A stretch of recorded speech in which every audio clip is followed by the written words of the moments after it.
பாபநாசம் சிவனே சொல்லுவார், எங்கள் அம்மா பள்ளிக்கூடம் போனதில்ல, எங்கே போயும் பாட்டு கற்றுக்கிட்டது கிடையாது, ஆனால் ஆயிரக்கணக்கான பாடல்கள் எங்கள் அம்மாவுக்கு தெரியும். சங்கீத மும்மூர்த்திகளது 300க்கும் மேற்பட்ட பாடல்கள் எங்கள் அம்மாவுக்கு மனப்பாடும். யார் சொல்கிறா? பாபநாசம் சிவன் சொல்கிறார். இதெல்லாம் சாத்தியமா? ஒரு பள்ளிக்கூடம் போகாமல், ஒருத்தற்ற போய் ஒரு கலையை கற்றுக்காமல், எழுத்து ஞானமே இல்லாமல் இத்தனை பாடல்களை பாடக்கூடியவர் பாபநாசம் சிவனது தாயார்.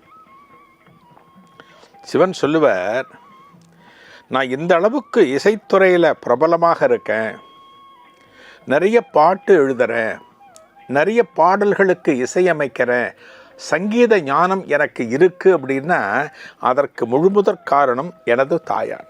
எனது தாயாரின் கர்ப்ப வாசத்தில் நான் இருக்கின்ற போதே அந்த இசையானது என்னுடைய இரத்தத்தோடு கலந்து விட்டது அப்படின்னு சொல்லுவேன். இந்த கர்ப்பம் அப்படிங்கிறத கர்ப்பவாசம் சொல்கிறோமே, அந்த சமயத்தில் அந்த தாயார் ஆகப்பட்டவர் நல்லதை சிந்திக்கணும், நல்லதை பேசணும், நல்லதை பார்க்கணும்.